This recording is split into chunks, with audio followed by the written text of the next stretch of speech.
আজি বিতৰ্কৰ বিষয় হৈছে মেঘৰঞ্জনী মেধি বাইদেউ। অসমৰ বানপীড়িত লোকক সহায় কৰিবৰ বাবে তেখেতে লণ্ডনৰ ৰাজপথত মানুহৰ বাবে গীত গাইছে আৰু কথক নৃত্য পৰিৱেশন কৰিছে ৰাজপথত অসমৰ বানপীড়িত লোকক সহায় কৰিবৰ বাবে। তেখেতৰ গাত অশ্লীলতাৰ কোনো নিদৰ্শন নাই, তথাপি কিন্তু আমাৰ কিছুমান মানুহে তেখেতক বেয়া পাইছে। কিয়নো কিছুমান লোকে কোৱা দেখিছো যে তেওঁ বোলে অসমখনক ভিক্ষাৰী বনাই দিলে। কিছুমান লোকে কোৱা দেখিছো যে অসমৰ কেইখনমান জিলাত বানপানী হওঁতেও যদি এনেকৈ বাহিৰত ভিক্ষা খুজিব লগা হয় তেতিয়াহ'লে গোটেই অসমখন ডুবিলে আমি কি কৰিম, এনেকুৱা ধৰণৰ কিছুমান মন্তব্য কৰা আমি দেখিবলৈ পাইছো। এইটো কিন্তু সঁচা কথা। যদি আমাৰ ৩-৪খন জিলা এনেকৈ বানত ডুবাৰ কাৰণে আমাৰ এইটো পৰিস্থিতি হয় তেতিয়াহ'লে সমগ্ৰ অসম ডুবিলে কি অৱস্থা হ'ব সেইটো কিন্তু হয়। আজি অসমৰ সকলো যুৱক যুৱতী এইটো পৰিস্থিতি দেখি পেলাই ৰাজপথত নামি পৰিছে। সকলো যুৱক যুৱতীয়ে দিন ৰাত একাকাৰ কৰিছে, কপালৰ ঘাম মাটিত পেলাই দিছে। তেওঁলোকক কেনেকৈ সুৰক্ষিত কৰি ৰাখিব পাৰে সেইবোৰ কথা চিন্তাত লাগি গৈছে। আজি কেইজনমান ইউটিউবাৰ, কেইজনমান কণ্টেণ্ট ক্ৰিয়েটৰক আমি দেখিবলৈ পাইছো তেওঁলোক দিন ৰাত তাতে থাকি লৈছে, ঘৰলৈ কিন্তু অহা নাই। যেনে ধৰক পৱন গগৈ, তাৰপিছত সময় গগৈ, মিষ্টাৰ বিটু, পৰমা গগৈ বা তেনেকুৱা ধৰণৰ আৰু বহুত কেইজন কণ্টেণ্ট ক্ৰিয়েটাৰ বা ইউটিউবাৰক আমি দেখিবলৈ পাইছো। তেওঁলোক দিন ৰাত একাকাৰ কৰিছে, ঘৰলৈ কিন্তু তেওঁলোক ঘূৰি অহা নাই। এইখন অসমতে থাকি কিন্তু তেওঁলোকক সহায় কৰিছে। আজি মেঘৰঞ্জনী মেধি বাইদেৱে লণ্ডনত যেনেকৈ কথক নৃত্য পৰিৱেশন কৰি অসমৰ বানপীড়িত লোকক সহায় কৰিবৰ কাৰণে তেখেতে অপ্ৰাণ চেষ্টা কৰিছে, সেইটোকো মই বেয়া বুলি ক'ব খোজা নাই। তেখেতকো শলাগ লৈছো, কাৰণ ডক্টৰ ভূপেন হাজৰিকাদেৱৰ গীত অৰ্থাৎ সাংস্কৃতিক বিনিময়ত সহায় বিচৰা এইটো কেতিয়াও আত্মসন্মানৰ হানি কেতিয়াও নহয়। এইটো হৈছে আমাৰ আত্মসন্মানৰ পৰিচয়। এতিয়া বোলে জানিবলৈ পাইছো তেখেতে তেনেকৈ কথক নৃত্য পৰিৱেশন কৰি 500 পাউণ্ড গোটালে বোলে তেওঁ অসমলৈ আহি আছে বুলি কোৱা শুনিবলৈ পাইছো। ভাল লাগিছে। তেখেতে যিখিনি টকা গোটালে সেইখিনি টকা অসমক দিবলৈ আহিছে, সেইটো আমাৰ ভাল লাগিছে।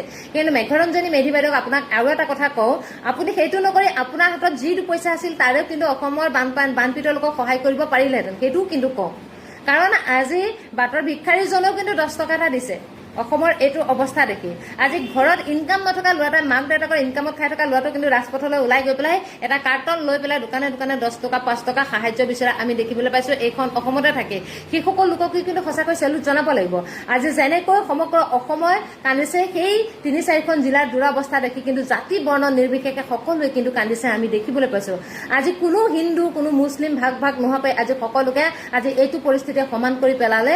চাওক কেনেকুৱা এখন আমাৰ অসম, এখন মানে মিলাপ্ৰীতি এখন অসম গঢ় লৈ উঠিলে। খন্তেকতে আপোনালোকে মন কৰক, এই বানপীড়িতৰ অৱস্থাতে সকলোকে কিন্তু জাতি ধৰ্ম বৰ্ণ নিৰ্বিশেষে সকলো লোকত যে আমি সমান, সকলো যে দুখত আমি সমভাগী হ'ব লাগে, আজি কিন্তু সেইটো আমাক দেখাই দিলে। আৰু মেঘৰঞ্জনী মেধি বাইদেউ যিটো লণ্ডনত আজি কথক নৃত্য পৰিৱেশন কৰি অসমৰ বানপীড়িত লোকৰ কাৰণে সহায় ভিক্ষা মাগিলে, সেইটো কিন্তু মই বেয়া বুলি নকওঁ। সেইটো ভাল কাম কৰিছে তেখেতে। কাৰণ তেখেত এগৰাকী অসমীয়া যুৱতী, এখন অসমৰে এগৰাকী মহিলা বুলি ভাবিয়ে তেখেতে লণ্ডনত গৈ অসমীয়া লোকক সহায় কৰিবৰ কাৰণে তেনেকুৱা এটা পদক্ষেপ হাতত লৈছে, তেখেতক শলাগ জনাইছো। কিন্তু এইখিনিতে আৰু এটা কথা কওঁ, তেখেতে যি 500 পাউণ্ড পালে, সেই 500 পাউণ্ড নিদিও যদি তেখেতৰ হাতৰে কিবা এটা দিলেহেঁতেন, সিমানখিনি কষ্ট নকৰি পেলাই তেতিয়াতো আৰু ভাল লাগিলেহেঁতেন। নহয়নে বাৰু ৰাইজ, আপোনালোকে কি কয় বাৰু? কাৰণ এইখন অসমতে থাকি কিমানজন লোকে কিমান কষ্ট কৰিছে আমি দেখিবলৈ পাইছো। কালি মই মিষ্টাৰ বিটুক ফোন কৰিছো, তেখেতে কৈছে যে মই শ্মশানতে আছো, আজি কেইবাদিনো ঘৰলৈ যোৱাই নাই। মই তেতিয়া তেখেতক কৈছো যে আপোনাৰ স্বাস্থ্যৰ প্ৰতি অকণমান গুৰুত্ব ল'ব।